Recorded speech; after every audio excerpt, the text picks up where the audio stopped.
all my life. Been grinding all my life. Sacrifice, hustle paid the price. What's up, guys, and welcome to another episode of The Tuesday Show, brought to you by Blue Light Media. My name's Mikhail, and this is Hannah. I'm pumped on today's show, as always, but because we get to eat more stuff. We requested that we have more snacks, and now we have more snacks, so today is a great day to be alive. Today we actually brought on Peatos, and I love what they're doing. Did you have a chance to check these guys out, Hannah? Yes, they are. I love that they're kind of teasing about the cheetah, but they're not actually mentioning the name of their primary competitor. So I really like kind of how they're getting a little snarky with it. Yeah, absolutely. I mean, there's taglines all around the place, like ready to snack with the big cats is one, and tigers live longer than cheetahs. I mean, they're not being obvious about it. But this is geared to be a better alternative to junk food than your normal Cheetos. Peatos is actually made of non-GMO plant-based snacks, right? Like peas and I think chickpeas, things like this. Lentils, yeah. Lentils, as opposed to corn and potatoes. So it's a healthier option, which is great. On their website, they actually host a variety of advantages on choosing their snacks over them. Some of them being more fiber, more protein, less calories, things like that. And I think they're great too. You want to start checking these out? Yeah. Oh, actually eating them, I can't. Why? Because they have lentils and cheese. Gotcha. I'm really unexciting to have on the show. I like this though. All right.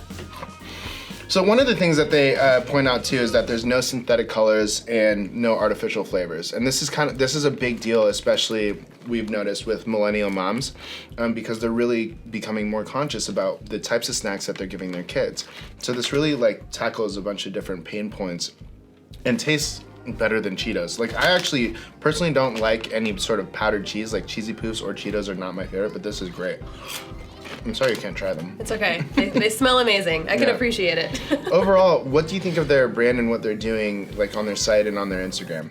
Overall, I think they have a really strong start, but I think there's also a couple places for improvement. They do only have 31 posts in the last year. So one of their first posts was about Coachella in 2018. Okay. So I think just a little bit more consistency, but I love their tone. They had a really amusing April 1st post about a fake newscast, and so I appreciate how they're just going for it, between cheetahs and tigers and everything, and I think it's a really strong start. And they're coming up everywhere too, so it seems as if their focus was more on live activations as opposed to a social media strategy, which isn't a bad way to go. With that being said, a year into it, social media, you definitely want to make sure that you have a strong presence so that so that people know that you're active, and it acts as social proof. People do like the idea of seeing a lot of followers. They do like the idea of seeing consistent content, things like this. But we'll dive into the Heartline Assessment in just a little bit. Before we get into that, let's talk about the influencer dream team. Do you have anybody in mind? I do. I'm gonna mention New Girl for the second time in 2 episodes.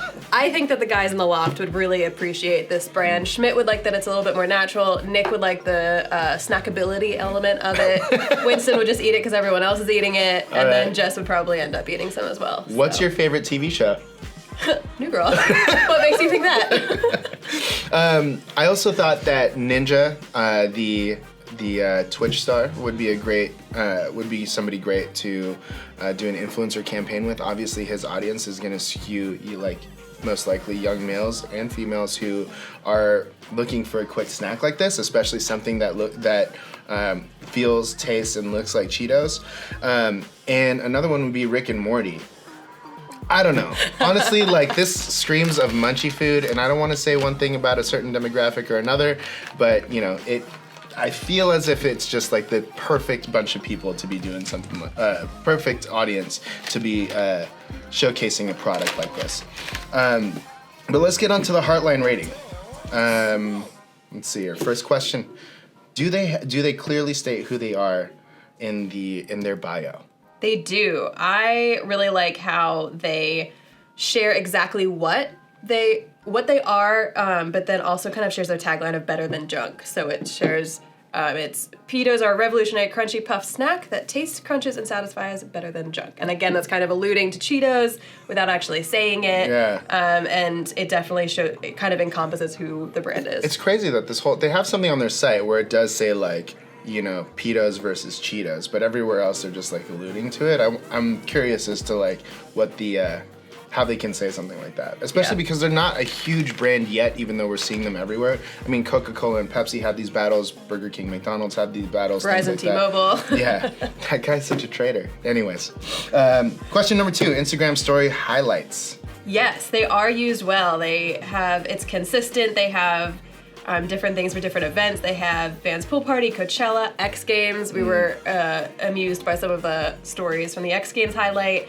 And overall, it definitely gives you a kind of an encompassing look at the type of content and PR and everything that they do. Awesome. Consistent content. No. Yeah, this one, as we mentioned earlier, 35 posts in a year. The content that they have is good, but of course, you definitely want to be a little bit more active than that, or a lot more active than that, in my opinion. Yeah. What about 20 to 30 rotated hashtags per post? They do not. Sometimes they have one, sometimes they have some. It looks like they probably have, I think they have some branded ones, but overall we really do always recommend having 20 to 30 and not just branded, because you want to make sure that you get the organic reach outside of just branded hashtags. Nice, I love that. Are they tagging locations in each post, or at least when applicable? Not in every post, but they do it in applicable. Like they have a March Madness one. When they posted about Coachella, they had a Coachella one. So they definitely are utilizing it in some posts. Okay. Because as we're going through this, because I can see like the Peatos, like this would have been cool to have Peatos headquarters. You can't really see it. Actually, this is for Expo. So even tagging the location for Expo. Right, things like that. You want to come up in different areas too for search, especially for something like Expo, which is going to get, like Expo West is the biggest natural products exposition. I don't know. That happens. We just say Expo, and then I don't actually know. Yeah, that's right. You know, that's going to get a lot of eyeballs, so you want to make sure you use that. What about engaging with their community in the comments? So it looks like they kind of do, but also there are some that are missed, and so you don't really want to miss any, especially when they have that intent to purchase. Yeah. You want to really make sure that you're responding and kind of directing people. And when you're not posting a lot of content, there's no excuse, and you don't have a ton of followers at this point. You only have about, it's not easy to get 11,000 followers, 11,500, but you know, you can still engage with your community at this point. What about Instagram stories? Has that been used in the last 24 hours? It has not. So they do have highlights, but they aren't regularly posting. Yeah, and that's interesting too. I don't know how often people are going into the highlights to actually check those out. Instagram stories, people are hanging out there, so it's important to use that. Consistent branded content. They do, which is really strong. They have a quote card with their logo in the corner, and it has their brand colors and everything. So I think that they are doing well. What about a healthy mix of product and lifestyle content? They do. So they have a mix of influencers. They have some quote cards. They have product photos, like flat lays, and yeah, it's a pretty good mix over the 31 posts that they have. I'm just eating over here. Mick, I'll take over. All right. And then lastly, are they incorporating video into their main feed? Yes, like I mentioned before, they have an amusing April Fool's joke, and so they had like a fake newscast, and so they are utilizing video.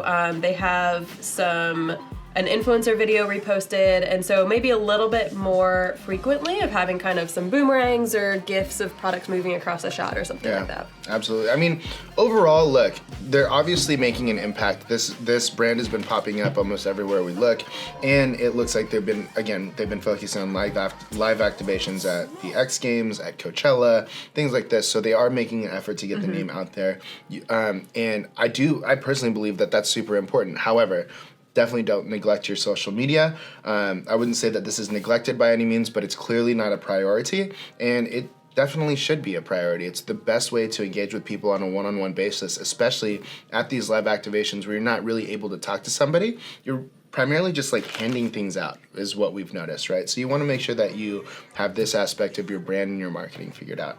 Any last thoughts on Peatos? No, I think that, they do have some pretty wide distribution, which I think is good, but I do agree that 3 posts a week would be something to do to coincide or collaborate with those activations and just be able to, because not everyone's going to be at those activations. Right. So you can reach a wider audience if you're on Instagram compared to just those live events. Absolutely. So the final Heartline Assessment rating is a 5 out of 10. Definitely some room for improvement, but we love the product, we love the branding, and love what we're doing. I'm excited to see see what's coming up next. And that's about it for this episode of the Tuesday Show. Remember, no matter what, be sure to put your heart into it, and we'll see you next week.